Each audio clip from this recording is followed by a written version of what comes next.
Independent thoughts, independent life. This is Chad Benson. The American people have witnessed what is the greatest failure of any presidential administration in the history of our country. 210,000 dead, over 7 million people who have contracted this disease. 1 in 5 businesses closed. Over 30 million people had to file for unemployment. And here's the thing. On January 28th, the vice president and the president were informed about the nature of this pandemic. They were informed that it's lethal in consequence, that it is airborne, and they knew what was happening, and they didn't tell you. Harris comes out swinging. Boom, boom, boom, boom, boom, boom.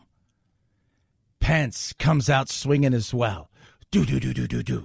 Thought he did good. Thought she did good. Each had their moments. Let me tell you who won. Who did you want to win? Then that's who won. That's the way this works.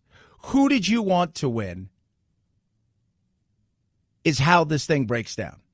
If you thought Harris and Biden are the people that you want to go with, and that's who you are, and you're on the left side of the aisle, then yes, they won. If you like Pence and Trump and you want another 4 years of that, then you thought he won. And you thought that going in, and you thought that we didn't even have to have this for you because you've already formed your opinion. I mean, quite frankly, when I look at their plan that talks about advancing testing, creating new PPE, developing a vaccine, it looks a little bit like plagiarism, which is something Joe Biden knows a little bit about. And I think the American people know that this is a president who has put the health of America first, and the American people, I believe with my heart, can be proud of the sacrifices they have made. It's saved countless American lives. Yeah, it was nice. It was a little bit more informative-ish as far as policy. But at the end of the day, this doesn't change anything. Kamala had more pressure on her because people wanted to watch. Because they're looking and they're saying Joe's 77. And while he says he's okay and he says he's in this for the long haul, the reality is maybe we can't buy all that. Even people on the left are saying that. So really, what is she about? Like, we've seen her on the national stage. She's a senator. She was an AG in California. But now the people are really getting, because she's been pretty quiet since she was announced. So what is she all about? On the other side of it, we know who Pence is. And here's the problem with Pence. I like Mike Pence. I think he's a really smart guy. I think he's a sharp guy. The problem with Mike Pence is Donald Trump. He's Michael Jordan. This right here is Scottie Pippen.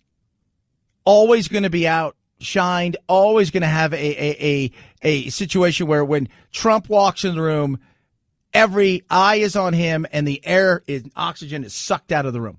That's just the way it is. For a lot of people last night, even people who support Trump, they were getting a better look at what Mike Pence was all about. I thought he handled himself very well. I thought she did. I think both of them had opportunities where they missed. And I think they woke up this morning and thought, I should have done that. I should have said this. It is what it is. There is no second chance. This is the only one we're going to get.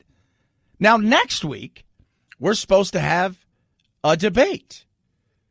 Trump, Biden. Little different. The Commission on Presidential Debates said the October 15th presidential debate will be virtual. The moderator and the town hall participants asking the questions will be together in Miami, but the candidates will participate from separate remote locations. The commission said the change is meant to protect the health and safety of all involved as President Trump recovers from coronavirus.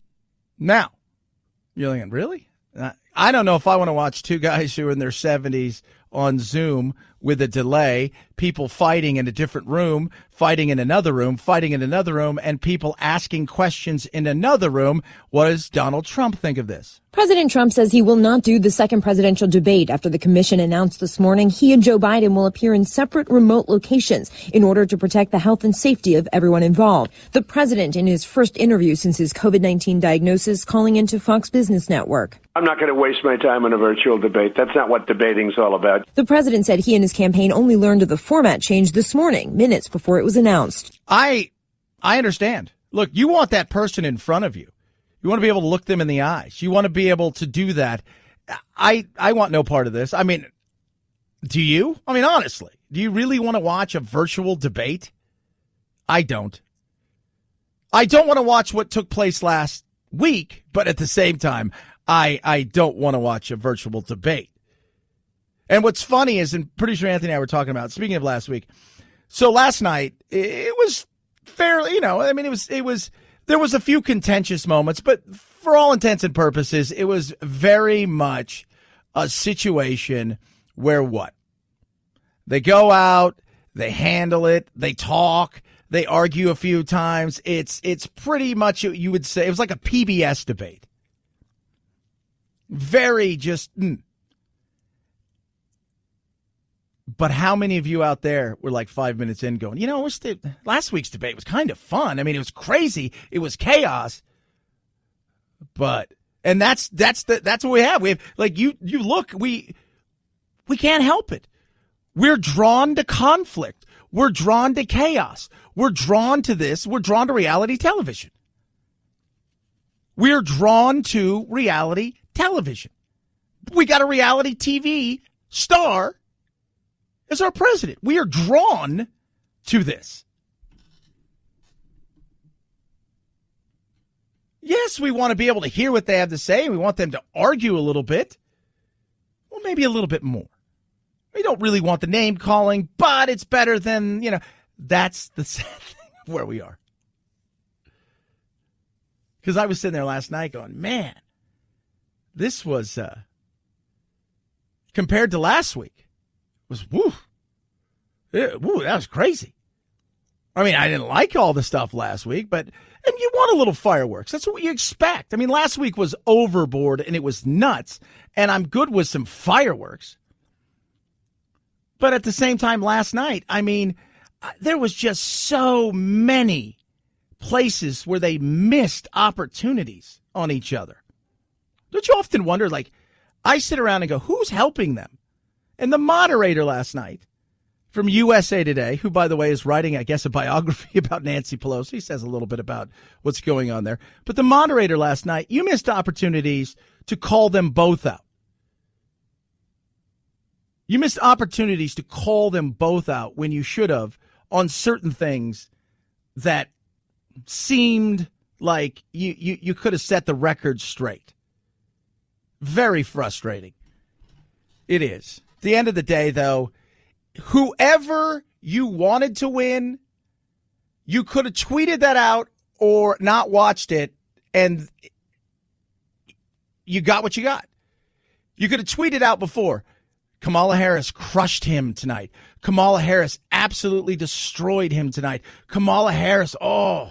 This may not matter for the election, but it's going to matter for history. A black woman went out there, 90 minutes later. Nobody is saying she could not be president of the United States. She cleared that bar. It is off the table. And that's important because this is a moment in history in which that is an issue. She beat the crap out of him on COVID. It was embarrassing. And she ended strong on justice. In the middle, she had to walk that tightrope that you've seen women of color and all women have to walk, of being strong but not too strong. Kept her poise, she kept her composure, and she did great tonight. That's Van Jones. He wanted her to win. He expected her to win. Don Jr. I felt like I needed to dial 911 to report a murder. I mean, he literally just systematically destroyed Joe Biden's failed record, Kamala Harris's disastrous record, Joe Biden's leniency and softness towards China that allowed them to grow while selling our American dream to them for nothing. I mean, he really did a perfect job. That sums it up in all of what you see. Whoever you wanted to win, you got what you wanted last night. The average person, me, I thought both of them did okay. I thought at first she came out, did pretty well. And he got his sea legs. And I thought he was much better throughout the rest of it. And he had some very good points. And we're going to touch on the SCOTUS thing a little bit later. But I thought, and the Green New Deal, so many things that I thought he hit out on. And the COVID thing is a huge issue. So let's not pretend that it's not. And once again, both of them had opportunities to call each other, as did the moderator, on certain things, and it was failed. It was a failed opportunity. Absolutely. They failed. Everybody failed at having their chance to set some records straight. Whether it was there are fine people on both sides, but we're not going to give you the entire quote. We're just going to take a portion of it and say that.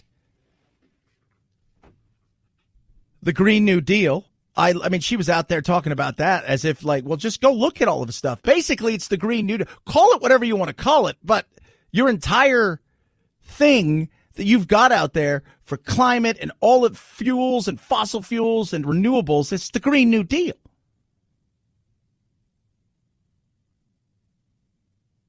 Opportunities there. Setting the record straight. Same thing. You left the stockpile, the CDC and everything, the cupboard was bare. Well, that really wasn't true. Some of it was true, but not all of it. Once again, though, you had opportunities. And that's like everything. Every athlete wakes up the day after a game or right after a game and go, I should have did this. I should have did that. I should have passed it. I should have shot. I should have went for it. But who you thought won before, meaning you wanted that person to win, they won. 323-538-2423 at Chad Benson Show is your Twitter. Tweet at us, text the program. Love hearing from you. 26 days away from an election. I think we're 26 days away from an election, and we may be 120 days away from a result. How does that sound? I think that sounds about as real as it gets. Car Shield is amazing. Talk about real. Plans start as low as $99 a month. What does that look like? I don't know. What do you need? What are you worried about? What cover repair would freak you out if that check engine light came off that you really think, oh, my God, this thing came on. What am I going to do? That's what they're there to help you with. Not only will they protect you from cover repairs, they protect your wallet, which is amazing. 24/7 roadside assistance, rental car for free while your car's in the shop. And the shop is the shop that you choose. They get them paid directly. Maybe you're worried about the air conditioning, your transmission, your car's a little bit older, you don't have the electronics. They've got a plan for that. Maybe you're worried about the electronics in your car, your GPS, those kind of things through your dashboard and everything. They've got a plan for that. You call them up, 800-CAR-6000. You mention code Benson. Plans start as low as $99 a month. They will get you sorted out. Be specific on what it is you're looking for. 800-CAR-6000. Code Benson saves you 10% or carshield.com, carshield.com. Code Benson saves you 10%. A deductible may apply.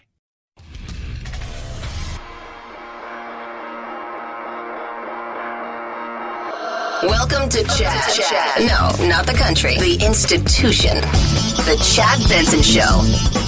Hi, perhaps you recognize me. It's your favorite president. And I'm standing in front of the Oval Office at the White House, which is always an exciting place to be.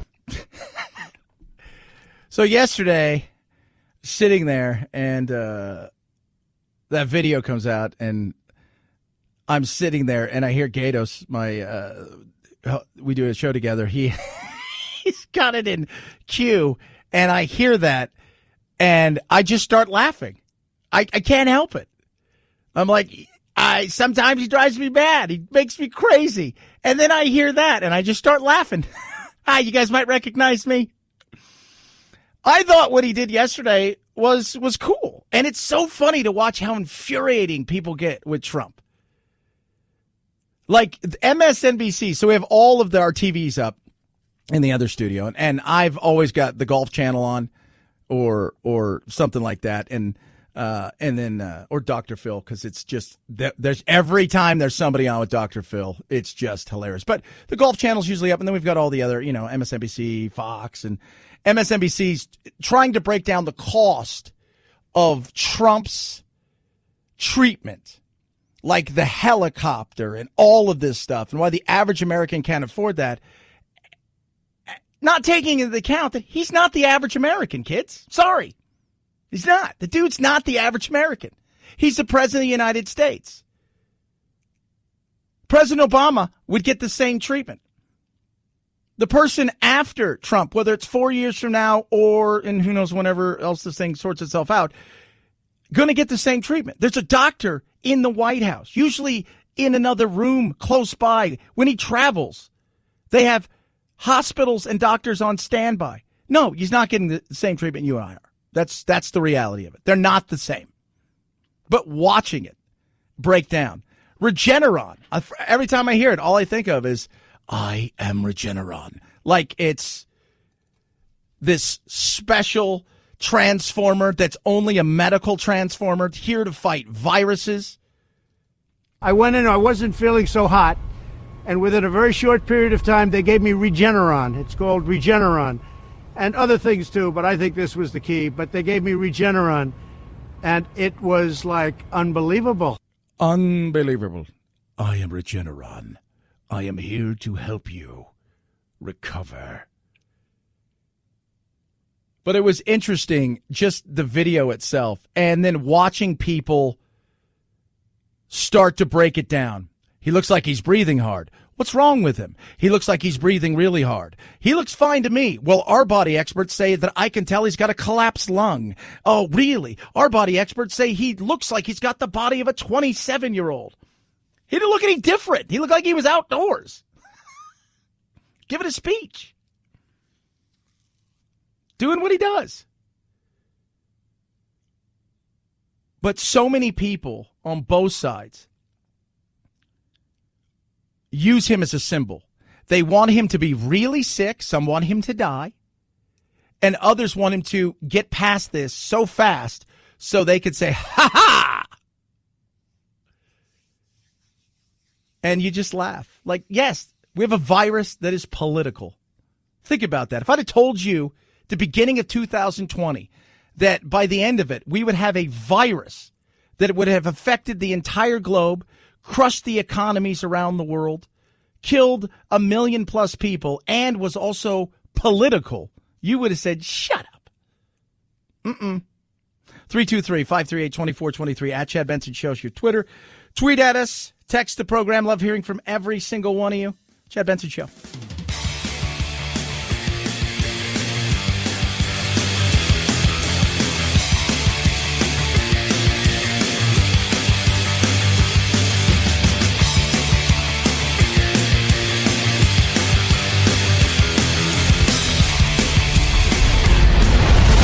The Chad Benson Show.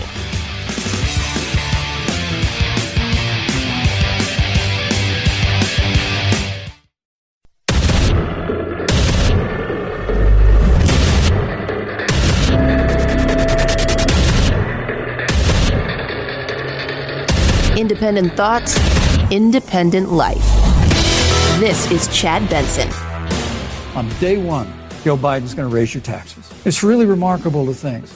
I mean, right after a time where we're going through a pandemic that lost 22 million jobs at the height, we've already added back 11.6 million jobs because we had a president who cut taxes, rolled back regulation, unleashed American energy, fought for free and fair trade, and secured $4 trillion from the Congress of the United States. Joe Biden and Kamala Harris want to raise taxes. They want to bury our economy under a $2 trillion Green New Deal. Pence, Harris, the battle. Does it change anybody's mind? No, never does. People were curious to see how Kamala handled herself because the reality is even people on the left that I talk to have some serious questions about the longevity, if Biden gets in, of his presidency. And I think that's a fair thing. I mean, but let's be real. Both of these guys are older, 77, and everybody acts like Donald Trump acts at times like a 25-year-old as far as his energy, but he's also 74. Joining us now, somebody who actually watched it, drank through the whole thing, went hard last night with the liquor. Jim Kennedy, Kennedy Institute of Public Policy Research. So, Jim, straight away, your honest first impressions on how both of them did. They both did fine. I would say Mike Pence probably did a little bit better. Kamala Harris was a little strange at the start. She was smirking as she's reading off COVID death certificates, or death stats, which I thought was a little odd. But like you said, these generally don't really change very much the people's opinions. Maybe if you're a Biden voter, you can go into the booth now with a little more confidence that if Joe does have a problem, that you feel confident if you're a Biden fan in Kamala Harris being able to take the reins of government. You've already put up with 4 years of Donald Trump, so you know what Mike Pence can do anyway. So I don't think there's really going to change much thoughts there. So all in all, I would say it's a slight win for Pence, but nothing that's going to change the presidential votes or the polls very much in the next few days. Talking to Jim Kennedy, Kennedy Institute of Public Policy Research. We talked about last night's VP debates. Both of them had opportunities, Jim, and we talked about it a little bit earlier, that really they could have landed some blows. Because let's be real, you're campaigning for your boss. That's what you're doing. Pence for Trump and Kamala for Biden. And both of them had chances to really come strong. And they have to be kicking themselves because they did leave opportunities out there. Yeah, it's one of those you go back and watch the debate and go, oh, darn, I could have said, I should have. No, I didn't say that there. I should have. Yeah, you can also make the case Mike Pence probably does a better job of basically calling up Trump's record on the successes than Trump does sometimes, because Trump will just do, it was the perfect phone call, it was the perfect plan, it was the perfect bill, whereas Mike Pence gives you some facts and some details on it.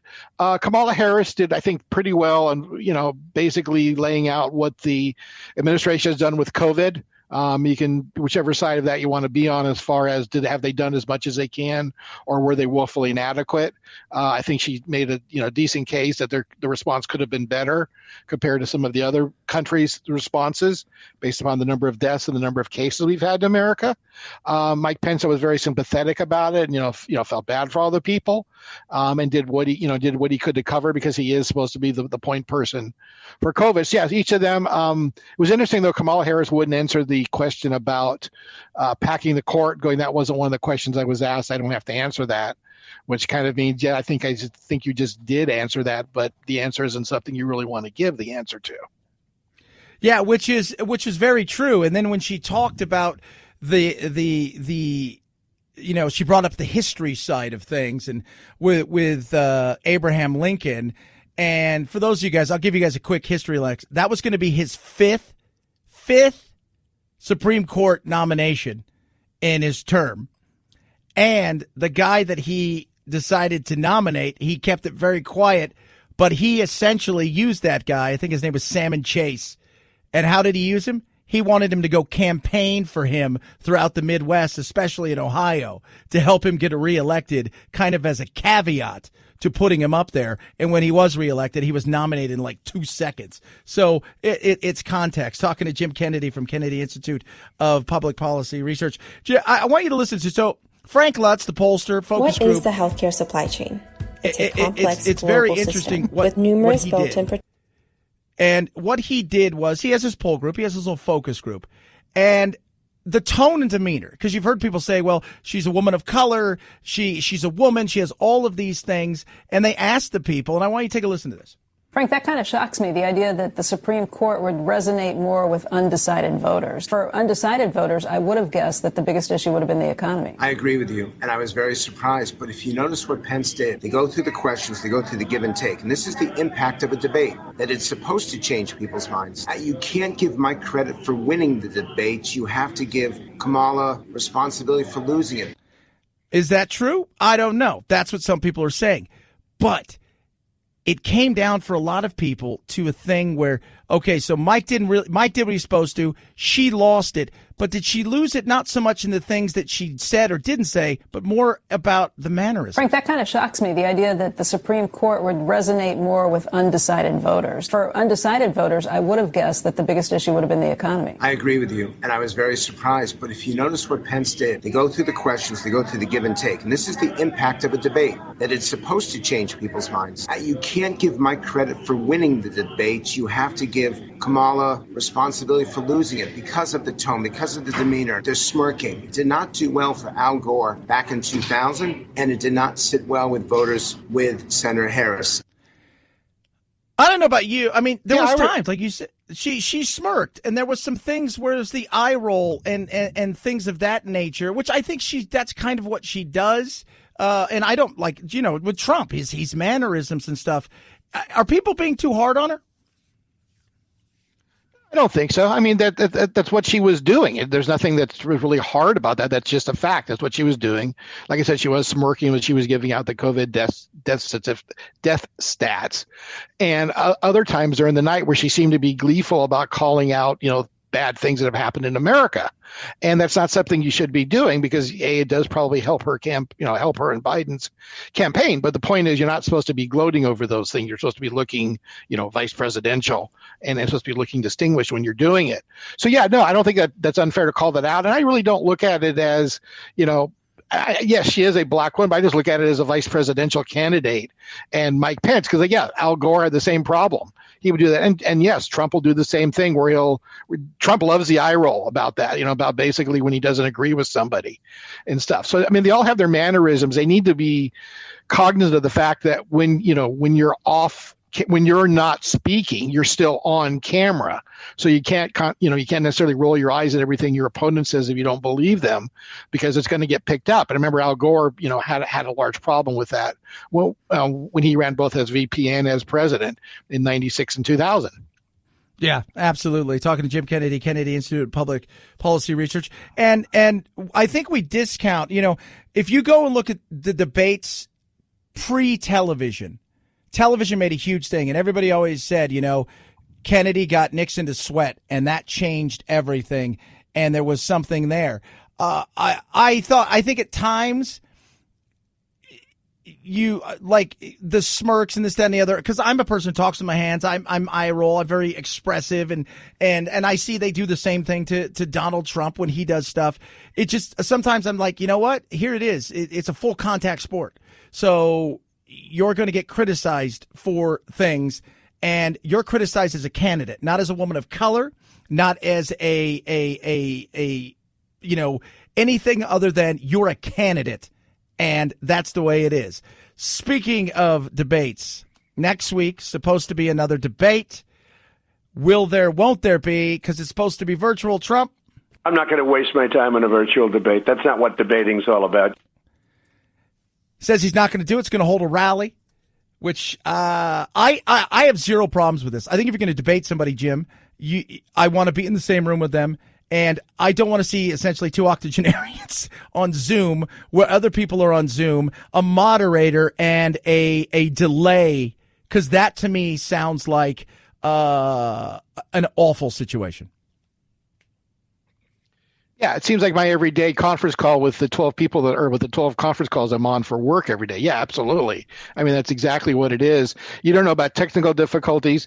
Now, remember, for Donald Trump, he's, the consensus is he's behind in the polls, and he's the one that needs to be out there debating. He's the one that needs to win a debate to flip voters over or to get undecided voters on his side.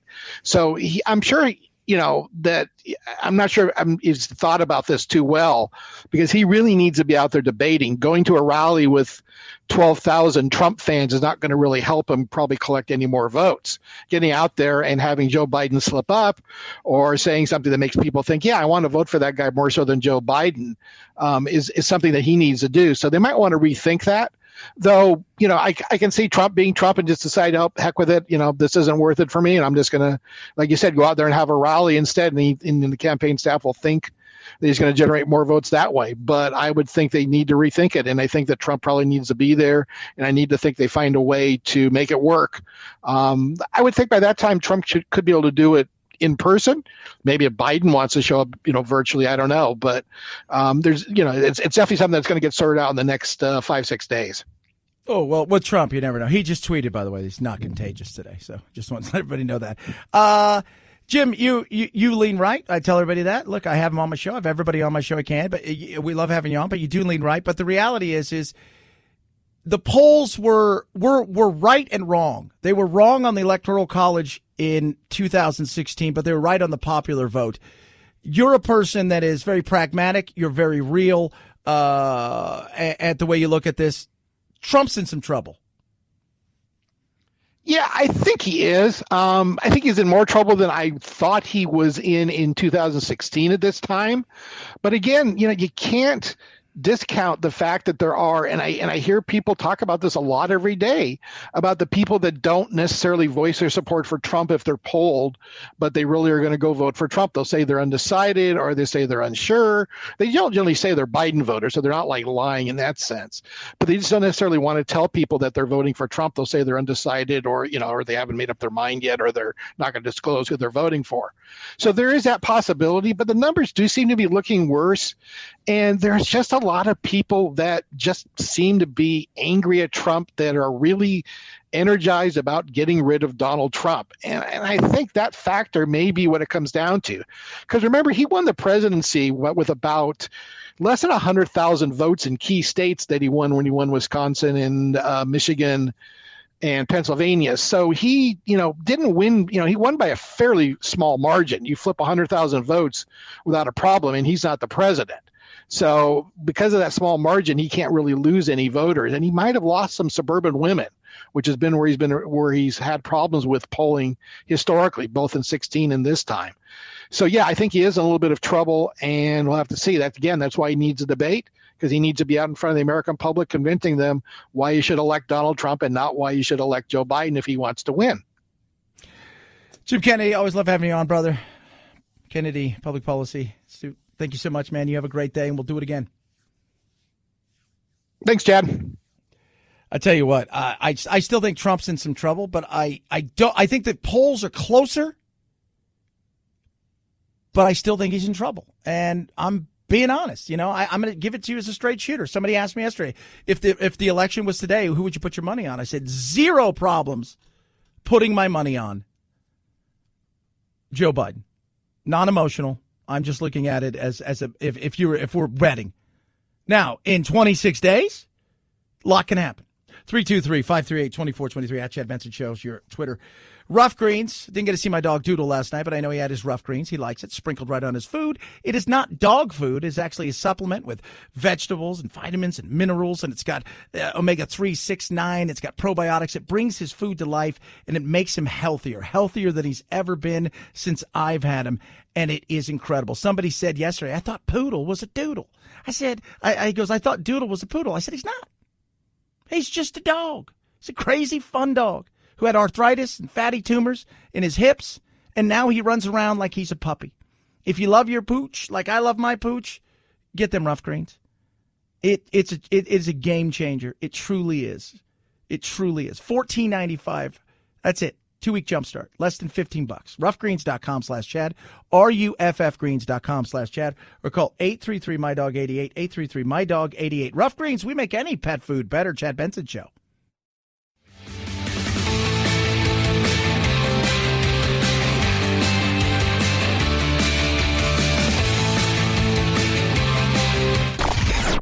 I'm so tired. I'm exhausted. If you're part of the politically exhausted majority, don't fear. Your time to be validated and rejuvenated is here. Wake up. It's the Chad Benson Show. Vice President Biden is fundraising off of The Fly. Yeah. I don't know exactly how, but I think they have the Fly Swatter. The question that I have about The Fly, just a little humorous interlude here. Did he know the fly was on his head? Pitching $5 to help this campaign fly. Did he know the fly was on his head and just not touch it? No. I just thought... It's Mike Pence. I hope it goes into quarantine, because... Oh,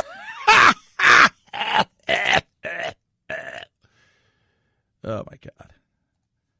I mean, the fly was funny. I don't know if it was that funny, but it was kind of funny. But these are supposed to be serious people, and that didn't feel very serious.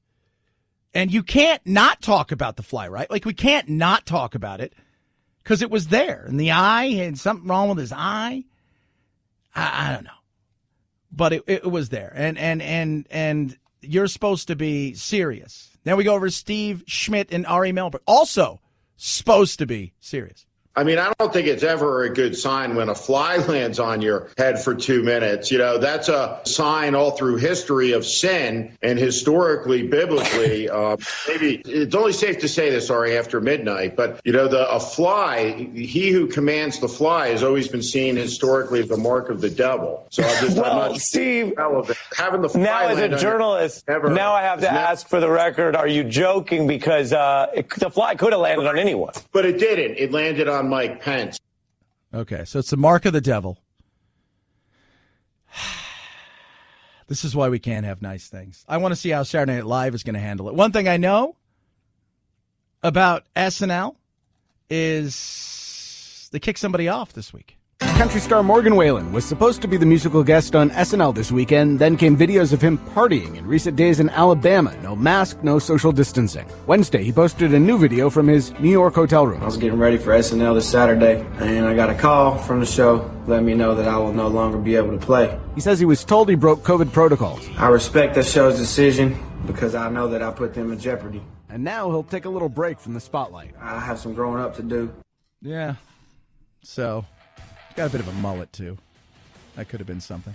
On it. 323-538-2423. At Chad Benson Show is your Twitter. Should probably see if we can interview the fly soon. See what that was like. See if he likes the newfound fame. Is he going to get Twitter? Is he going to be part of social media now? How is this going to work? Mm-hmm. You know, you got to strike while the iron's hot. Any offers for movies, television? Yeah, we should definitely see if we can get him on. 323-538-2423. Chad Benson Show TV's YouTube. Check out Chad Benson Show Facebook page as well. It is the Chad Benson Show.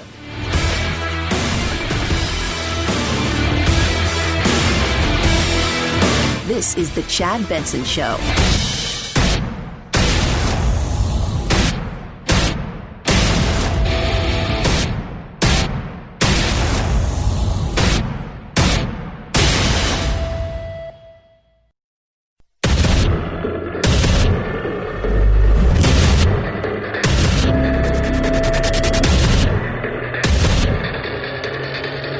Independent thoughts, independent life. This is Chad Benson. Thank you, Senator Harris. People, Susan, are voting right now. They'd like to know if you and Joe Biden are going to pack the Supreme Court if you don't get your way in this nomination. Let's talk about packing. You once again gave a non-answer. Joe Biden gave a non-answer. Trying to answer you now. The American people deserve a straight answer. And if you haven't figured it out yet, the straight answer is they are going to pack the Supreme Court if they somehow win this election. Men and women, I got to tell you, people across this country, if you cherish our Supreme Court, if you cherish the separation of powers, you need to reject the Biden-Harris ticket. Come November the 3rd, re-elect President Donald Trump, and we'll stand by that separation of powers in a 9-seat. There you go. That was a big moment last night in the vice presidential debate. But all of that is going to disappear in the coming hours. You're predicting this, Chad. Yes, I am predicting this. Trump, who is obviously always awake and always doing something, does the usual thing, hits redial, calls into Fox and Friends, because that's what you do when you're Donald Trump.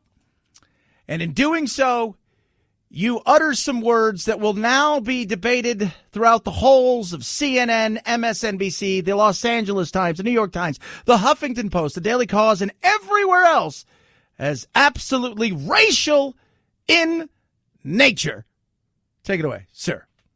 Biden won't be president for 2 months, okay? He's not mentally capable of being president. You know that. Everybody knows that. Everybody that knows him, he can't be president. So, all right, that's the usual that you'd expect to hear. But it's coming. It's coming. And this monster... Uh-oh. And this monster that was on stage with Mike Pence, who destroyed her last night, by the way. But this monster... Let the race begin. Why would you call somebody a monster? She says, no, there won't be fracking. There won't be this. Everything she said is a lie. It's coming. You've heard it from me, but you will hear it from others. Monster. Now, that's the stuff. First of all, the name calling. I don't care what you call somebody, you know. I mean, it's politics. It's nasty. when Biden called you a clown. I thought that was absolutely asinine and stupid. And I'm going to say this right now. That is stupid. That is absolutely stupid. You called her a monster. Now, if you want to say she lies, because we can fact check this all day long. And both of them last night left out a lot of things that, that they probably should have put in there. And I'm cool with the fact checking all day long because I think we should. And there's sometimes there's nuance and context in certain things. But the monster thing, that's blowing up. Just be prepared. Now, that is until tomorrow when something else happens. But that doesn't help you. When you're struggling with suburban women, calling her this monster is not a helper. It's not. I'll say it. I didn't like it. I don't think you need to do it. And I understand you go out there and you say stuff and you play to your base. Here's the issue with that. Your base is your base, but I don't think your base is big enough to get you over the line. Chad. I don't. How have you grown your base? I'm curious. Are there people out there that have come on board? Yeah, but there's a lot of people that have also jumped. How have you grown the base? How do you do that? Name calling? I don't want it. I don't. I don't want it. I don't need it. And last night, nobody won. I mean, if you liked Harris before, you thought she won. If you liked Pence before and Trump, you thought they won. So that's, I mean, look, I mean, you wipe the floor, right? Like everybody's got their take on this. My conclusion on this is Kamala won, and I thought the opening was the most important part of the debate. When it's all is said and done, people are going to look at it. They're in the midst of this COVID pandemic, and Mike Pence did not have any satisfactory answer about what was going on. And I think it was probably one of her most forceful points once you knew the truth, you knew the facts, and you didn't tell the American public, and this is what happened. Well, first of all, the truth and the facts. You knew maybe more than you let on to be. That's the reality. At the same time, we still don't know all the facts of this thing. I mean, every day it seems to be something new. So we act like Trump's the dumbest person in the world, yet he knew all of this and every single thing about it before anybody else. So one side, absolutely. Harris won. The other side. I felt like I needed to dial 911 to report a murder. I mean, he literally just systematically destroyed Joe Biden's failed record, Kamala Harris's disastrous record, Joe Biden's leniency and softness towards China that allowed them to grow while selling our American dream to them for nothing. I mean, he really did a perfect job. At the end of the day, if you like Trump and you plan to vote for Trump, you thought Pence won. If you like Biden, or here's the reality, if you hate Trump, you're voting for Biden. And that didn't change last night. This monster doesn't help. This monster becomes a story all day, and it brings race back up, and then people will start throwing around very fine people on both sides. And again, this should have been called out last night by the moderator, who could have just said, hey, this is the full quote on that this is the reality of it. You guys have isolated something. But when you say something like that, to me, I find it absolutely demeaning. I do. I find it, I don't care what side of the aisle you're on. I don't. But I just, why? Because that's what he does. He can't help himself. And there are times where he drives me crazy. And there are times when I like the stuff he's done. And that's the problem for a lot of people out there. They like the actions. They hate the chaos. They liked a lot of the moves he's made. They like the fact that he was strong on immigration, but they didn't like the way he went about doing it. They like the fact that he's kind of stood up to China, even though I wish he would do it far more than he's done it. They like the fact that he's held NATO's feet to the fire. They like the fact that he's bringing our troops home. They like the fact that he's pulling out of crap. They like the fact that yes, everybody got a tax break. Would they have liked to seen it done in a different way? Yeah. They like a lot of the things he's done, but the rhetoric gets old. The rhetoric gets old. Big time. Big time. And I get it. I absolutely get it. And it is frustrating because at times I end up standing up for him for things where it's just a bunch of baloney, and you go and you're like, okay, what would you do different? What? And you call people out and they have no real reaction or any kind of stats to back up anything. It's just they hate Donald. And there's other times where I go, I get why you hate him. I mean, you shouldn't hate anybody, but I get it. And when you come out and you call her a monster, and you need suburban women, especially suburban white women, that doesn't help you. That doesn't help you at all. 323-538-2423 at Chad Benson Show's your Twitter. Tweet at us, text the program as well. Love hearing from every single one of you. There will be a debate. No, wait, maybe? Kind of? Maybe? Because the next one was supposed to be next week, and it's the one that matters, which is the president and the former vice president debating. The Commission on Presidential Debate said the October 15th presidential debate will be virtual. The moderator and the town hall participants asking the questions will be together in Miami, but the candidates will participate. They're supposed to be. Why did you stop it there, Chad? Because when they said it was going to be virtual, Trump went out and said, I'm not going to waste my time on a virtual debate. That's not what debating's all about. There you go. Now, he'll change his mind potentially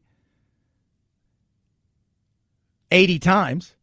He says he's going to hold a rally instead.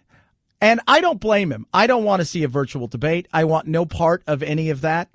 I don't want to see a Zoom call on television with potential delays and more confusion with it. I don't want that. I don't think anybody wants that. And if I'm Biden and you say, great, you don't want to debate, that's fine, because I am up in the polls, and I firmly believe that Biden at this moment is up. Even if you don't believe he's up, I don't think he's up by as much as some of the polls make out, but I do believe he's up. All you can do is screw it up. So, fine. You don't want to debate? We don't have to debate. But if I'm Trump, I need those debates. And I understand what you're trying to do, which is to force him to meet you face to face, because I do believe that's where Trump will make the most hay. 323-538-2423 at Chad Benson Show's your Twitter. Raycon, the best earbuds around. Period. Case closed. End of story. All right, Chad, you tell me about these Raycons. Tell me some more. What's this all about? All right, let me tell you guys something. E25s, right? I put them in my ears. They're comfortable. There's no stems. There's no wires. You see it. We're watching it every day on television. What do we see? We see people with those little wiry stems sticking out, or they've got even some of them have the wires themselves. You don't want that. These fit nicely in the ears. The comfort level's great. 6 hours of talk time, seamless Bluetooth pairing, the bass, the sound design, the nice noise isolating fit. So when you are making a call, you hear. And that's a beautiful thing. And the price? Well, the price is right. Okay, tell me more. So normally you'd spend, what, $200 on these? Yeah. Not the E25s. Under $100, and I'm going to save you huge. How? Simple. Go to buyraycon.com/Chad. Buyraycon.com/Chad. Buyraycon.com/Chad. Save 15% on top of already huge savings. Chad Benson Show.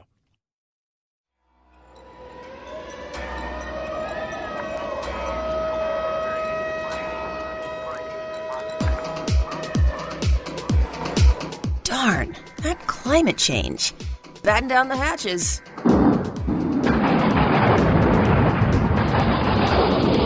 It's Topical Storm Chad. headed your way. 5, 4, 3, 2, 1, 0, ignition, liftoff. Now it's time to find out what's trending. What's trending? Yeah, what does that mean? I mean something, right? Like it's trending on the old internet. What's trending? Let's take a look at what's trending. So much.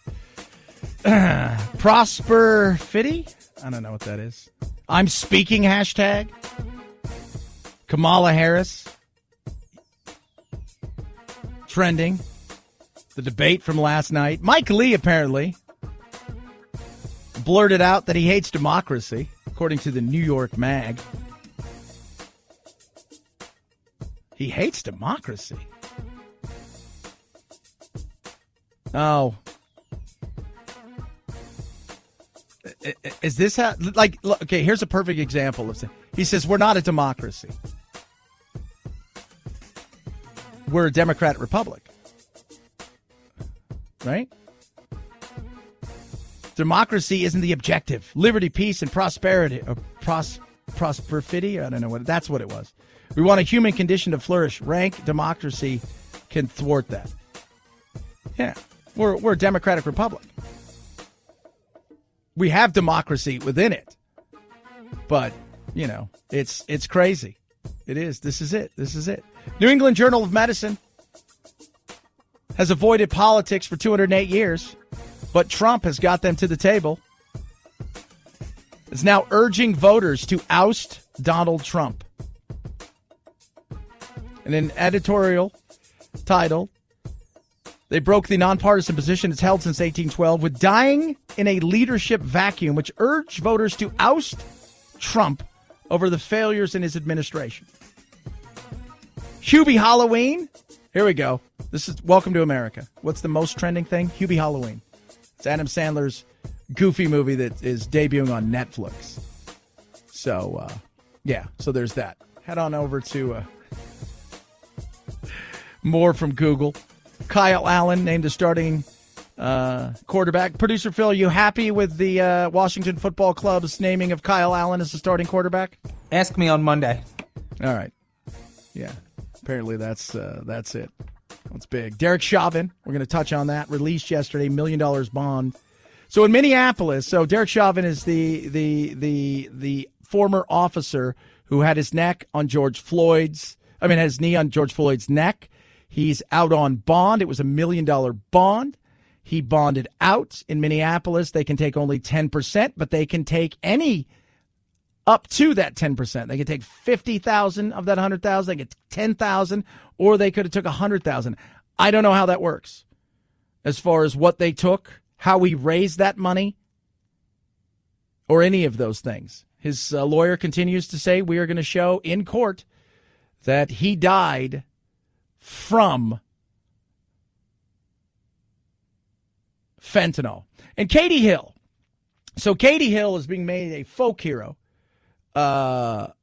She was the former congresswoman that resigned after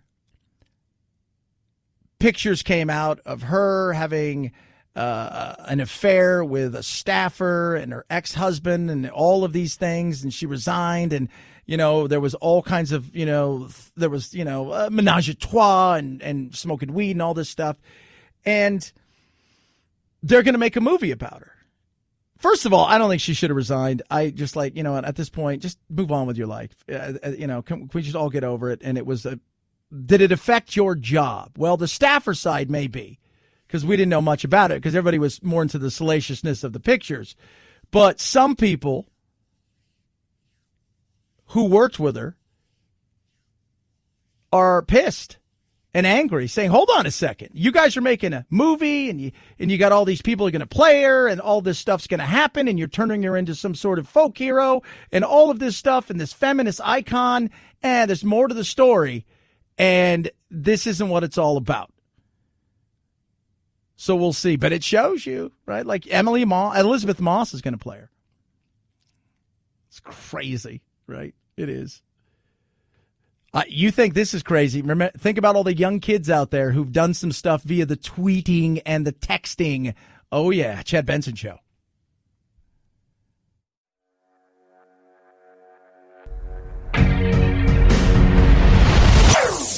Chad Benson Show.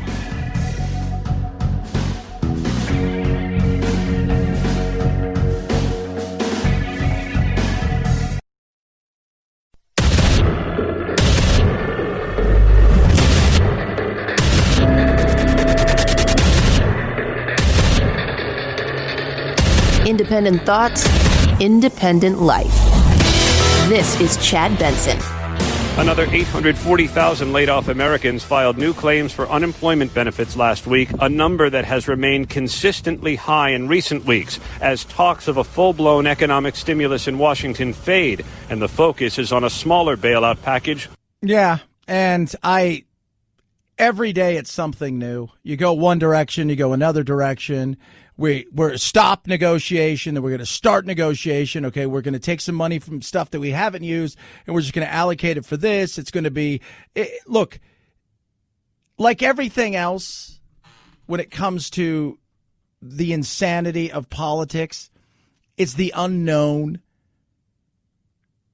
because we live in a 24-hour news cycle that is now 24 seconds. And it's the going back and forth. Hopes up, hopes up, hopes up, hopes. People just want to figure out what they're supposed to do. They're frustrated because they can't work. Or they can work, just not the place that they were working. And they've got to do something else. They're told you can work today, but then maybe tomorrow we might close you. Or you can work, but only kind of, sort of, in this way. It is frustrating. People want to go back to work.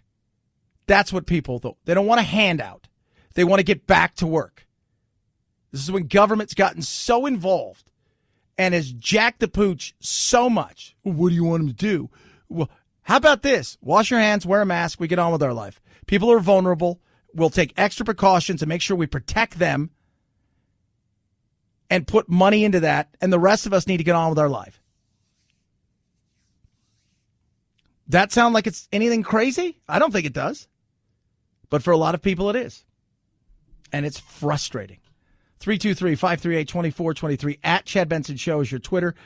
Tweet at us, text the program. The debate last night was interesting because you heard some policy stuff, better than the two guys that they're going to supposedly debate next week, which probably will happen, won't happen, will happen, won't happen, will happen. Both sides, I thought, made some, decent arguments. If you like Trump, you still like Trump. If you hate Trump, you still hate Trump. Nothing changed. He was very strong on the economy. He really had Kamala Harris on the defense, specifically on the Green New Deal and the impact that would have. Absolutely. 110%. I think he was much stronger on the economy. I think she hit him hard on COVID.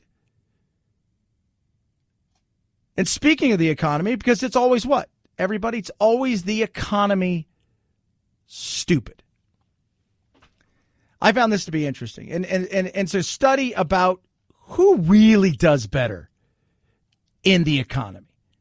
Now, you look out there and you say to yourself, who really does a better job? Is it the Republicans?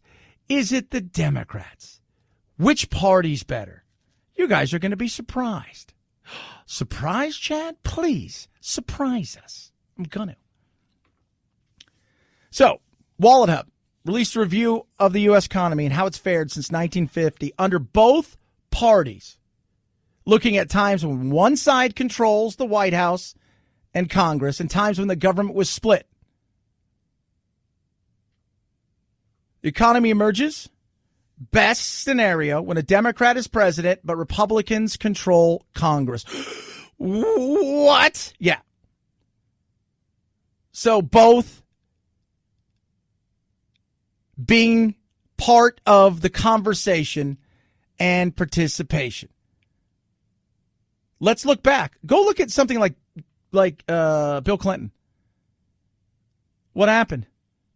Newt and everybody came into power. Bill's like, I got to work with these guys. And away it went. Look at even Obama. Things picked up a little bit. He came from, he was handed just an absolute turd burglar. So it's about both. They looked at key factors: stock market, unemployment, debt, home, gas prices, even level of income equality across America on each administration since Dwight D. Eisenhower and how it's affected us. Oddly enough, a government divided produces the best results. Why? Because we have voices in the game. Trade-offs. Oh, my God. I don't want to hear that. So, here we go. Let's take a look at this. Only 2 measures ranked as better for Americans when both branches were under a Democratic rule. Healthcare was one, right? Democrats tend to do better with health coverage. Home values increased, rising wages, and a boost in some of the indices like the S&P. For Republicans, they easily win the trade war. They lower the country's gas prices, which is huge. They also succeed at fixing a topic which is usually a huge talking point with the Democrats: income inequality. At the end of the day, president being a Democrat, but Congress being run by Republicans, according to WalletHub and a study that is 70 years of studying, shows the best results. That's not surprising, actually. It's not surprising. People will be surprised because you always want your team to win, but the reality is when everybody's got skin in the game, when everybody's got some sort of voice at the table, when you have trade-offs and one side doesn't run amok. Because when one side gets to the point where they have power, everybody wants a piece of that power and they want their own thing done. What happens? It gets wobbly. It gets top-heavy, and then we have to have a reset.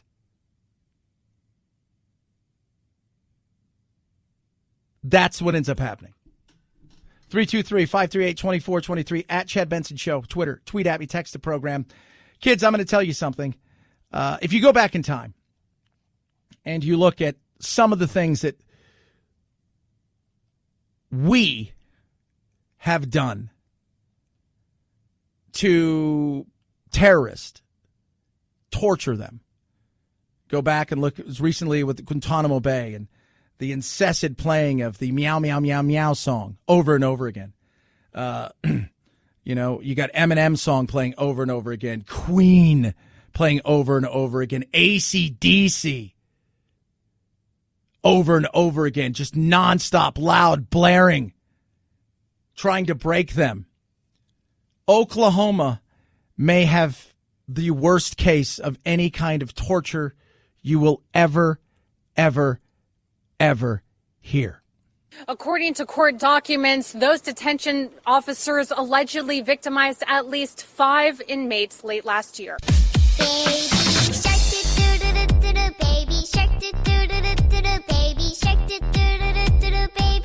Bouncy, catchy, and possibly irritating, depending on who you ask, children's song Baby Shark is now at the center of abuse allegations against Oklahoma County jailers. Baby Shark. I would consider it to be torture. Yeah. If you're a parent, you know the song. If you're a parent, you know the song.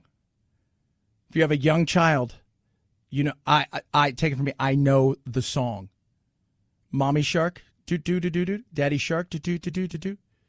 Yeah, you know the song. Wait till you hear what they did.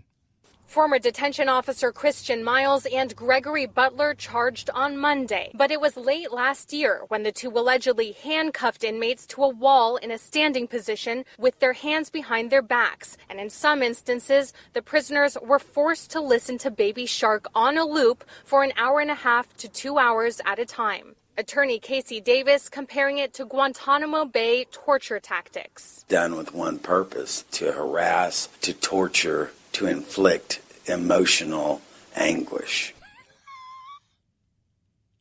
It's not a laughing matter. I'm torturing anybody. It's just the Baby Shark song because it drives you absolutely crazy, yet you tap your toes. But I couldn't imagine. Oh, wait, as a parent, yeah, all the time. My little one plays all the time. is a bath toy. Baby shark, do-do-do-do-do, baby shark, do-do-do. Oh, yeah, all the time. The detention officer's supervisor also charged because he allegedly didn't stop the punishment even though he knew about it. Court documents state the incidents were meant to teach the inmates a lesson and that the inmates, quote, pissed off the officers, leading them to be mistreated. At night, when there weren't as many folks around, those officers got their opportunity to get their revenge, and that revenge is criminal.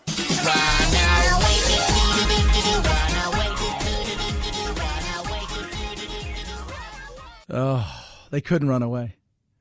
And you know when you hear it, you know exactly what it is. You know exactly. You just cringe. But then you tap your feet, and you can't help it. And you're like, Pink Fong, what have you done?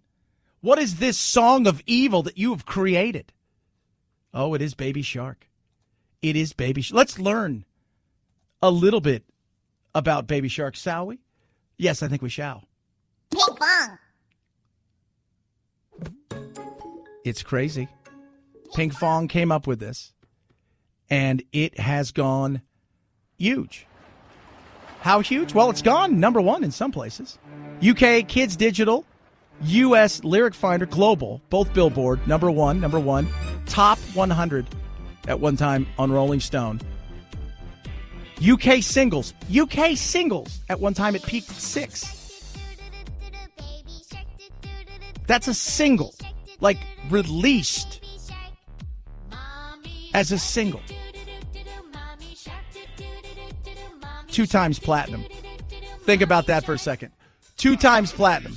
There are people out there who are great musicians, artists, and they have never had a platinum album. This went 2 times platinum in the UK.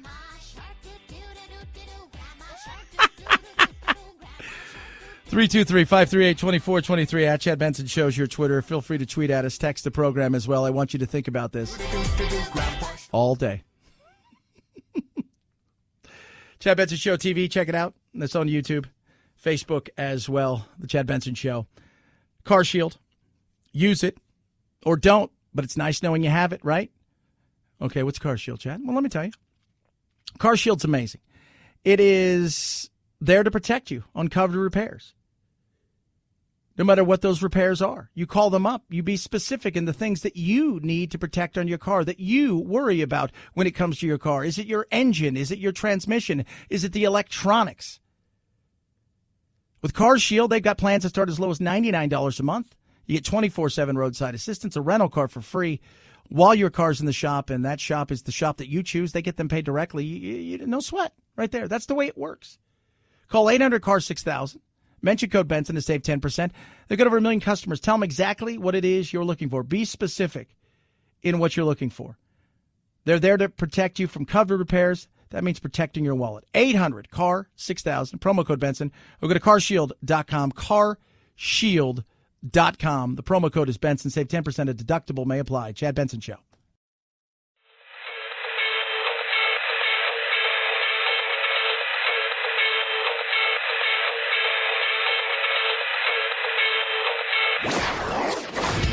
Don't let the Washington Beltway strangle you.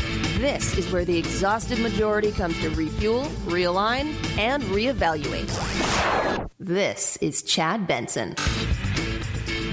In regards to the Tennessee Titans, they had one positive test yesterday, another one that was inconclusive, and so we're waiting to hear the latest on the Titans and whether they can get back in a building that they have not been in over a week right now, while the Buffalo Bills are preparing to play a game on Sunday. If there are no more positive tests in Tennessee, we'll see what the league decides. But I think those 2 games for this weekend, as we stand right now, are very much in jeopardy. Yeah. So the Titans last week didn't play. Pittsburgh's a little pissed, and they have right to be pissed because they didn't want their bye week last week. So they're now going to have to play the Titans later on, who are a good team. Now they've got another person, potentially, and there is an issue here with the Patriots. Stephen Gilmore tested positive. People are wondering now, because he and Patrick Mahomes shared a hug. Did the hug transfer the coronavirus? But people are asking the question, is the NFL in trouble? No, they're not. The Titans-Bills game this Sunday is in jeopardy. The Patriots-Broncos game on Sunday is in jeopardy. But the NFL world is not collapsing, despite the fact that everybody is up in arms over all these tests. And first and foremost is the health and safety of the players, the coaches, and the people involved who go into these buildings all the time that are now shut down in New England and in Tennessee. Yeah. And Tennessee did something stupid on top of all of this. On top of all of this. And you know what that was? They closed the facility, told the players, you guys are going to have to work out on your own, and you guys can't come to the facility. We need to clean it. We need to do all of these things. So what did they do? They went and worked out at a high school. Frustrating? Yes. At the end of the day, football's not going anywhere. And in fact, in some places, Florida, DeSantis says, live your life. No more worrying about how many fans you can have in the game. Have as many as you want. If you can pack the place out and you feel comfortable enough in going, do it. So we'll see what that looks like.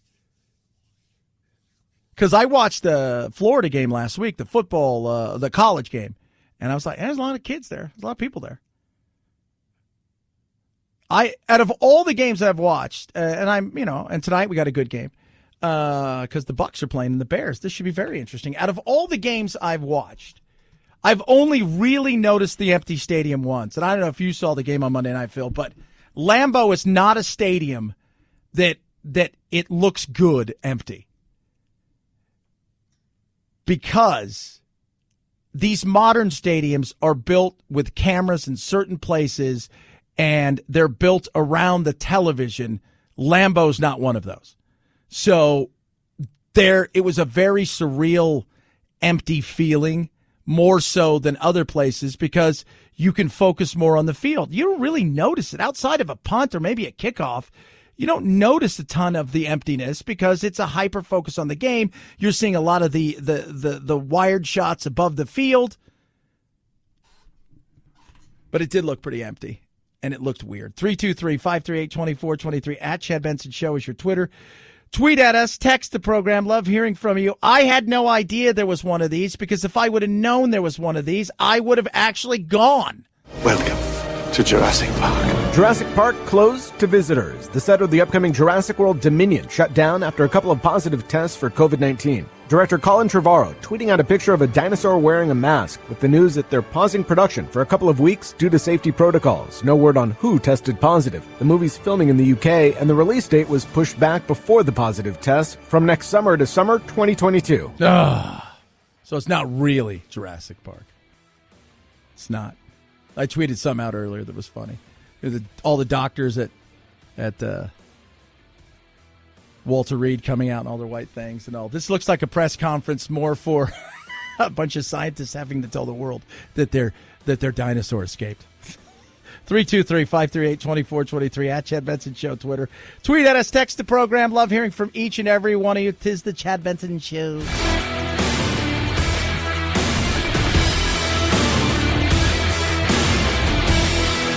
This is the Chad Benson Show.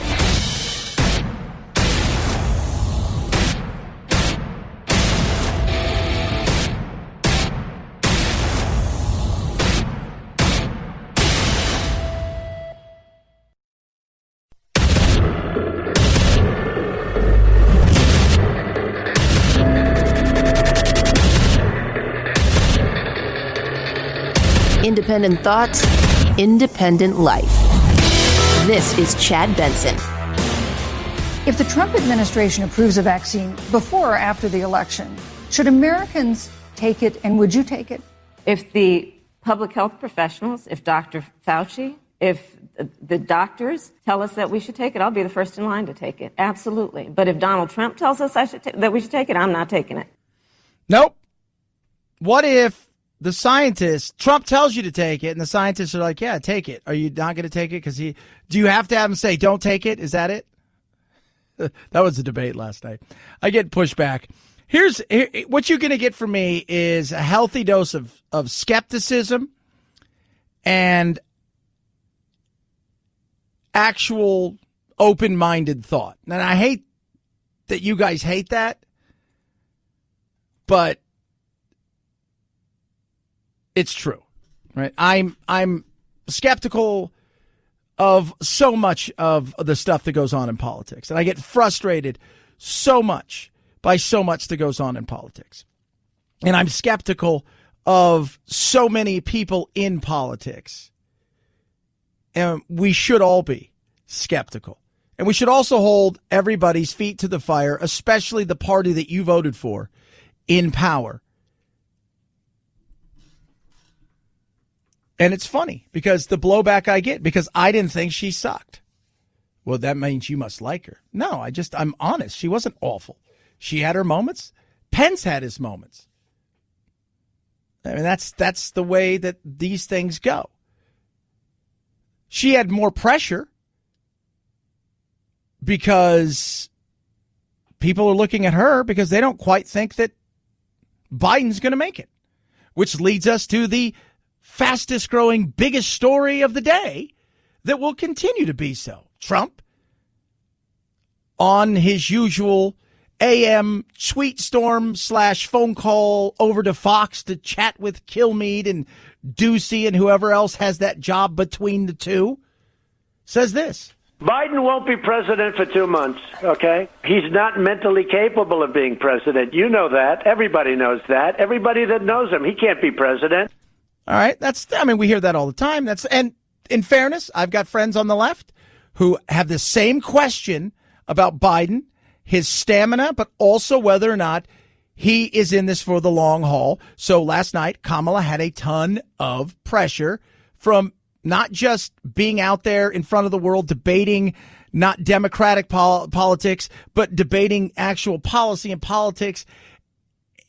There was pressure because, for her and for everybody else, they're telling, well, you're a woman of color and you're a woman. And, so there's all that other stuff, which I don't buy into that crap. You know what? You're a politician, so you're going to, if you say you had to check yourself because you felt like that's what people want women to do, no, stomp on toes, do the things that you have to do. I got zero problems with that. Any woman that wants to get ahead, just like any man, you're going to have to make some noise. And I got no problems with any of that. Some people do. Older, old-fashioned people do. That's on them. But what's going to become an issue today, and is already becoming an issue, and will be over and over again, is this comment. And this monster that was on stage with Mike Pence, who destroyed her last night, by the way, but this monster, she says, no, there won't be fracking. There won't be this. Everything she said is a lie. Well, she did lie. You didn't need to call her a monster. Because whether the people on the right want to believe this or not, Trump is struggling in the polls. Trump is down when it comes to suburban women. Trump is struggling in areas where he needs the help. And when you come out in an area where everybody's always accusing you of being essentially the grand wizard of the Ku Klux Klan,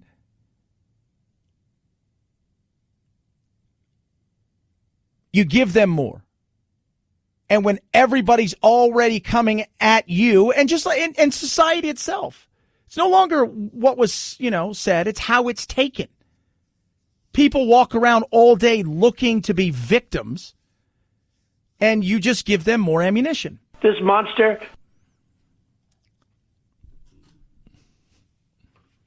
So that'll be the big thing for the day or two. On top of that, will he or won't he participate in the next virtual debate? Virtual debate, yeah. So that's where this debate's heading next week, supposedly, is a virtual debate. I want zero part of any of that. Filming a television, essentially, with people on the other end of the television talking to the country in some sort of delay, while also being asked questions by other people that will also be delayed, and then having them talk over each other seems like something I want no part of, and neither does Trump. I'm not going to waste my time on a virtual debate. That's not what debating's all about. And he's right, but he needs it. You need to figure out how to get this into a situation where you're in front of him. I said his 3 best chances of really making up ground, and I think he'll make up some ground, and I think the polls are overcooked for Biden. And I think he's even going to surprise potentially with some of the mail-in ballots and absentee ballots. But if you're going to make up ground, I've always looked at the 3 debates as the 10th, 11th, 12th round in a boxing match. This is it. You having a rally on that night and essentially potentially giving Biden the floor so you can go rally your base isn't going to help you. It just isn't. I do think there'll be another one in person, but you need all of them that you can get. That's the reality of this. And I know there's a lot of people out there who seem to think that everybody is a Trump supporter quietly. I don't think it's as real as you think it is.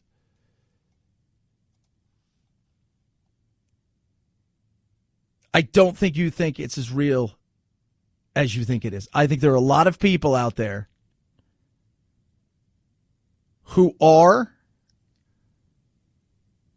especially independents. Remember, 100,000 votes, give or take, separated Hillary from being president and Trump from being president. Trump's president because of 100,000 votes. Swing voters, independents, people who've normally voted for Democrats and sometimes Republicans, but they couldn't stand Hillary and Trump did something to him. But there's also a lot of people out there that they just wanted to see a shakeup. And now they're 4 years into it. They're not sure they want another 4 years of chaos. And yes, Trump has added some, but I bet you he lost more.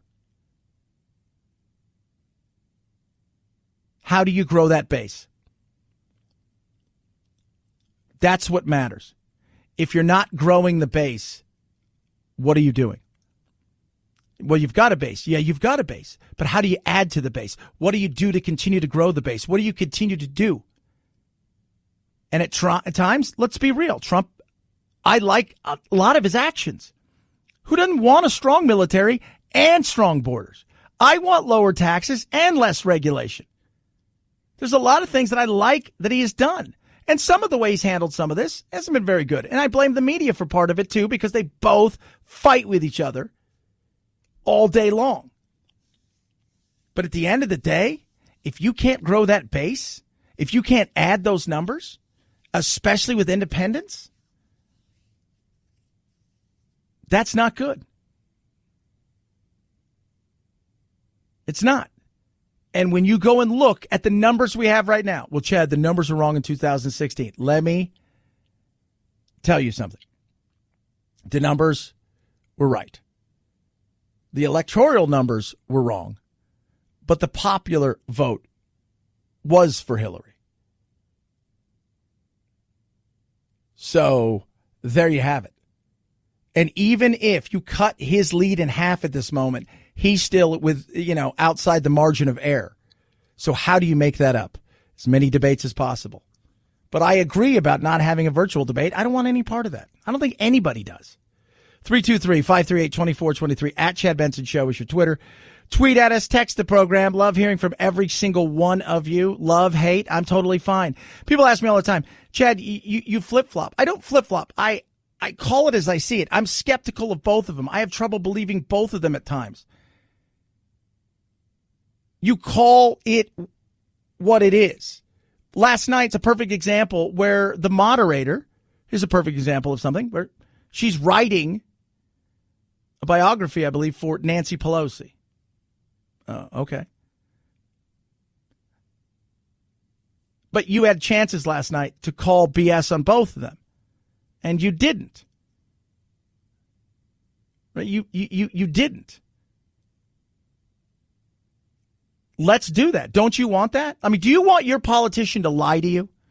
You like him or her, you vote, and they're telling bold-faced lies to you, or do you want that? No, I don't want that. You should be a little skeptical, always.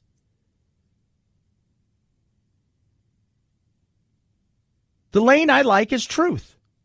I like facts over feelings. And I'm not saying we can't have feelings, but right now with the emotions the way they are, it's tough. And people are so blinded by the red and blue lenses they look through. It is tough out there. You can't be critical of anything. It's either all or nothing. 323-538-2423 at Chad Benson Show, Twitter. Chad Benson Show TV. Tweet at us. Text the program. Let me tell you about MyPillow. So they got the Giza sheets and the towels. They've got, which is the best cotton in the world. They've got the Stow and Go MyPillow. I took that with me because I stayed at a hotel last night, and it was awesome. I just went in, passed out. It was great. I'm going home tonight, thank God. But it's just nice to know they have that. And right now, they're going to buy one, get one free on everything. The MyPillows. You get a 10-year warranty, 6-day money-back guarantee. It's made in the USA. It's just awesome. And the towels and the sheets, I tell everybody about them, they're amazing. And I love my towels and my sheets. The comfort, the Giza cotton is amazing. And you buy one, you get one free. You go to MyPillow.com, use the promo code Benson. When you check out, if you order Mike Lindell's book, he's going to ship everything for free. And he is going to give you a $25 gift card. Pretty awesome right there. Buy one, get one free on everything. MyPillow.com, promo code Benson. MyPillow.com, promo code Benson. Chad Benson Show.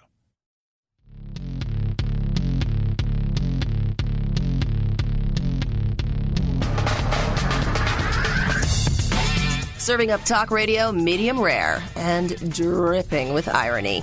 It's Chad Benson. Hi, perhaps you recognize me. It's your favorite president, and I'm standing in front of the Oval Office at the White House. I got back. Can I just say, when I heard it and saw the video, and he introduces himself, perhaps you recognize me. Trump drives me crazy because he goes on Fox and Friends and calls Kamala Harris a monster. And at the same time,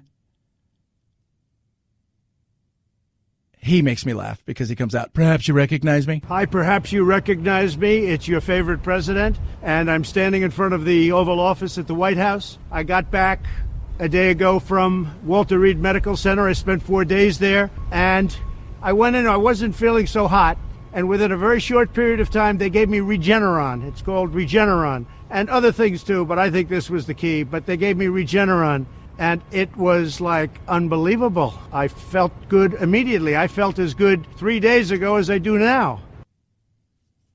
Now, if you don't know where Regeneron is, I'm gonna make it pretty simple to understand what Regeneron is and what they gave him.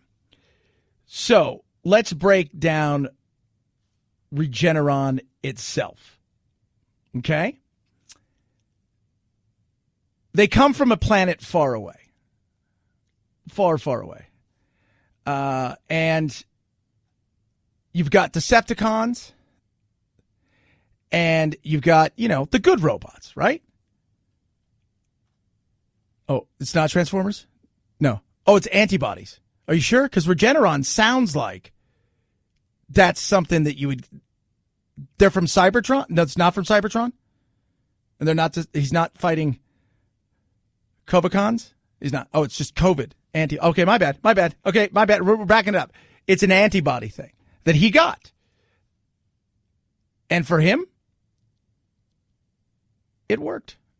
Or so he says. So we have these drugs, Eli Lilly and the others that are so good, but they are, in my opinion, remember this, they're going to say that they're therapeutic, and I guess they are therapeutic. Some people don't know how to define therapeutic. I view it different. It's a cure. For me, I walked in, I didn't feel good. A short 24 hours later, I was feeling great. I wanted to get out of the hospital. And that's what I want for everybody. I want everybody to be given the same treatment as your president, because I feel great. I feel like perfect. So it's a cure for him. And once again, I want to reiterate, it is not a robot. Eli Lilly actually applied for FDA emergency use on their antibodies yesterday. Trump wants everybody to get this. Trump wasn't done there. I think this was a blessing from God that I caught it. This was a blessing in disguise. I caught it. I heard about this drug. I said, let me take it. It was my suggestion. I said, let me take it. And it was incredible the way it worked. Incredible. I want to get for you what I got, and I'm going to make it free. You're not going to pay for it. So again, a blessing in disguise. Good luck. Well, you know what? Robots were also in disguise. Wouldn't it be great if that little plasma bag thing comes out? I am Regeneron. I am here to save you from the COVID. So they're not from Cybertron is what I'm trying to tell you. 323-538-2423 at Chad Benson Show is your Twitter. It also sounds like something that has too much power and then it's starting to take over.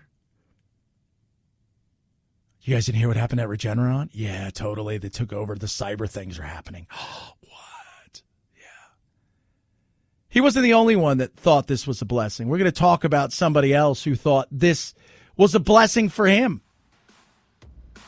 as well, but not in the same way that he thinks it's a blessing. And why are people so pissed that he's getting better? Plus, do you have election stress disorder? Chad Benson Show.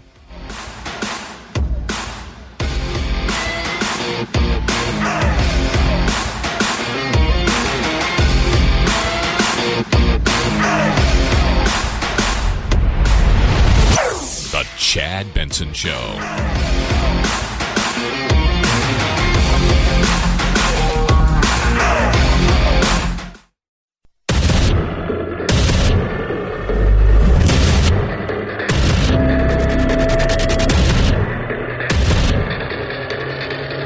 Independent thoughts, independent life. This is Chad Benson. I think this was a blessing from God that I caught it. This was a blessing in disguise. I caught it. I heard about this drug. I said, let me take it. It was my suggestion. I said, let me take it. And it was incredible the way it worked. Incredible. I want to get for you what I got, and I'm going to make it free. You're not going to pay for it. So again, a blessing in disguise. Good luck. Good luck getting it, though, because I'm awesome. Trump, yesterday's video. Made me laugh. Regeneron. So he got steroids, Regeneron, and remdesivir. So that's what he got. He got those. Some people are questioning whether or not the Regeneron works. The early data is it showed some serious promise. Something similar, Eli Lilly applied for emergency use of it yesterday through the FDA. But Trump says it was a blessing. It was a gift from God. Hanoi Jane, what do you think? And we are people who can help determine which way humanity goes. What a great gift. We're just so lucky. We have to use it with every ounce of intelligence and courage. This is it. And I just think COVID is God's gift to the left. It's God's gift to the left. Trust me, if he could run Biden as COVID party, he probably would. Because if Trump's done enough along the way to trip up and inflict enough damage of stress and frustration and anger for the independence that he needs to turn away from him. But COVID has hurt tremendously, and the way he's handled it, whether you think he's handled it great or bad, remember, at the end of the day, the perception is from a lot of people out there who are independents that he's not been great on this. And I don't think, quite frankly, that Biden's going to be much better. Biden said this week, well, I really can't do anything when it comes to a mask. I got to let the governors do it, which we've talked about. But Trump takes the blame for all the governors and their mishandling. And it won't be the same with Biden. And the playbook they've laid out is very similar to Trump's. I'm sorry, Hanoi Jane. What do you call her that? What, really? In Vietnam? Her riding around in the North Vietnamese gunship? And, could you imagine today? I mean, she was She was blacklisted in many ways from Hollywood at that time. You were a turncoat. You could be an activist, but it felt like you were actively trying to see America defeated, is the way most people perceived it. A terrible thing to say. I mean, I think it was a very difficult thing to send down to us, but it has ripped the Band-Aid off who he is and what he stands for and what is being done to average people and working people in this country. We can see it now. People who couldn't see it before, they see it now, and we have a chance to harness that anger and make a difference. So I feel so blessed to be alive right now. What? COVID has been sent by God to kill Trump. God thinks it's been sent to him to show everybody you don't need to be afraid of it. And we've got all this good stuff coming. And here comes all of this good stuff. And now we've tried this. And lo and behold, it's not just a therapeutic, kids. So we have these drugs, Eli Lilly and the others that are so good. But they are, in my opinion, remember this, they're going to say that they're therapeutic. And I guess they are therapeutic. Some people don't know how to define therapeutic. I view it different. It's a cure. For me, I walked in, I didn't feel good. A short 24 hours later, I was feeling great. I wanted to get out of the hospital. And that's what I want for everybody. I want everybody to be given the same treatment as your president, because I feel great. I feel like perfect. Perfect. He's got the cure, baby. He's got the cure. It just, that to me, I just started laughing. I was like, all right, cool. I get it. I got the cure. They're going to say it's the therapeutic. The way I've said this, continue to say it, we'll get a therapeutic long before we get a vaccine. I still think we're months away from the general population receiving it. First responders and others may receive it, but we'll still be months away from us and the way that you're going to be able to get this and how it works and the effectiveness of it all. We still haven't found out what the absolute effectiveness is. This a 2-shot deal? You never get it again? Or is this going to be much like the flu? You get a vaccine every year and it's 30 to 50% effective. How does that work? But with a treatment, a therapeutic, at that point, man, all bets are off. You got to open up and get back out there. We need to be doing that anyways. But once we do that, it's like all bets are off. Like, get back to your life. And you even heard Jane's like, it's a cruel thing to say, Jane Fonda said. And it's interesting because there's so many people out there that don't want to see the president get better. There's a lot of people out there that want to see him get sick, but not die, but learn. If that makes sense. I was talking to a lady yesterday, very nice lady, who is a supporter of the president, by the way, and said, I'm going to vote for him again. But she said, I want him to learn a lesson. I wanted him to be a little bit sicker because I wanted him to learn. And we don't know. He could be in the hospital by Friday for all we know, or that could have been it, which pisses off a lot of people on the left and who are going to be angry because they want it to feel like he should have learned even more of a lesson.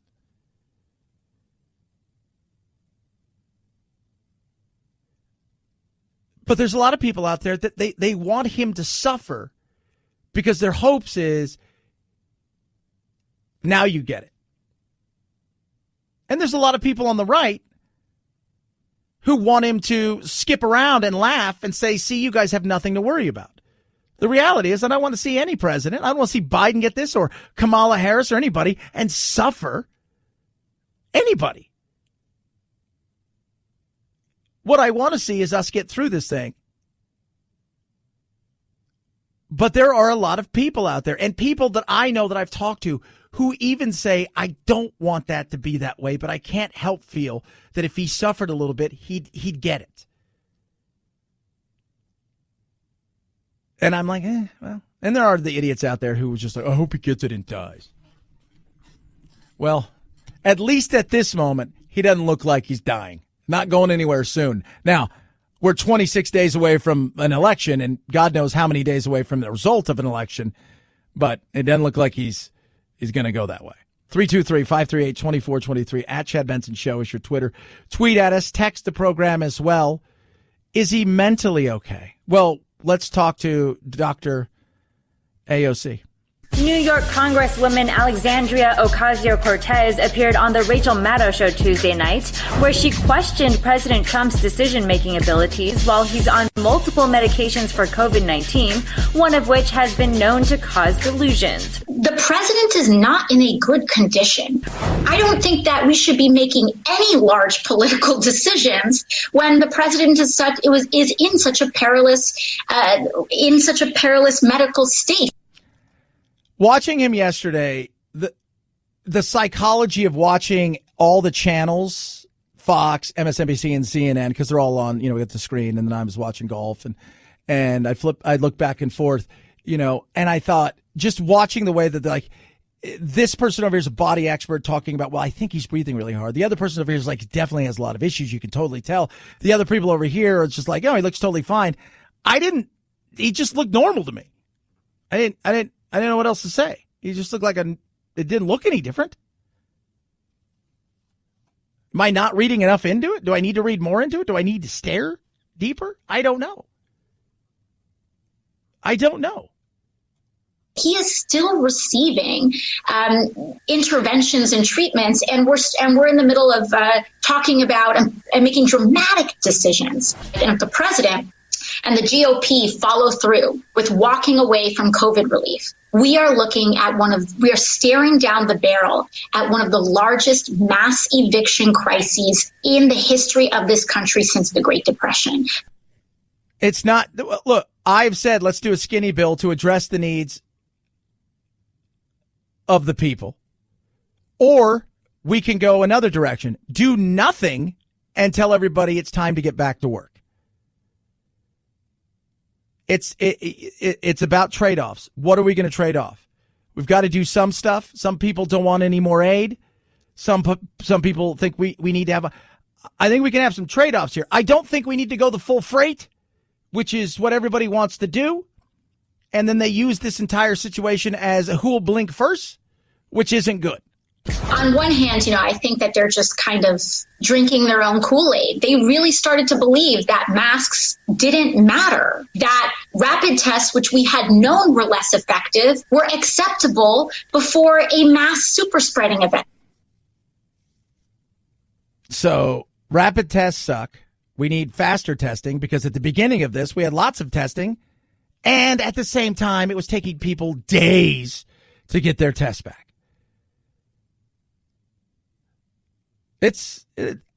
We should all have some healthy skepticism, but it's all politics. And it's sad because you put the politics aside and you do what's best for the people.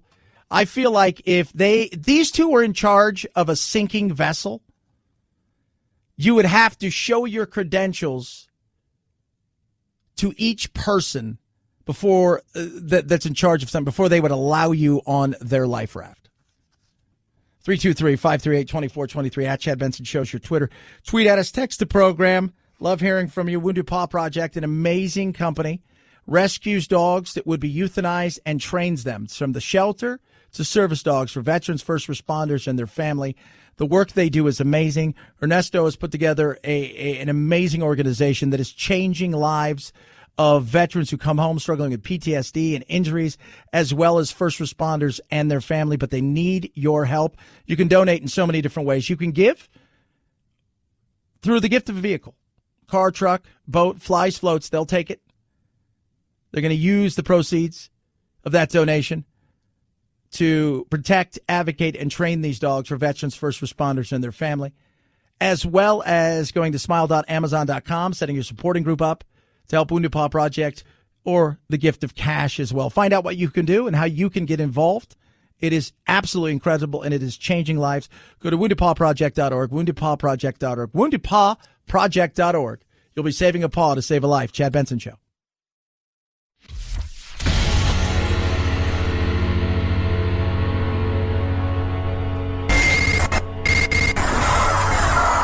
No fake outrage here, just the real thing. The Chad Benson Show.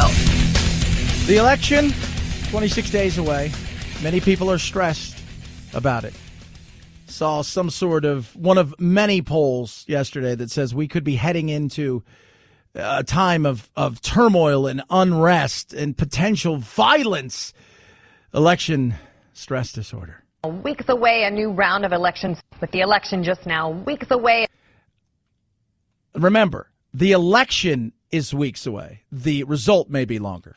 Stress disorder is spreading across America, and that's according to experts. And they say that the tension is even worse this time around because of the pandemic. Health reporter Stephanie Stahl is here with this information. Hi, Stephanie.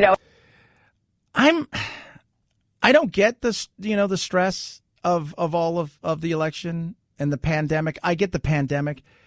I've just, once again, this is just me. A little bit more level-headed. I think that I take a lot of, just by nature, the non-emotion in a lot of this stuff. But a lot of people are, and I see it, and it gets to them.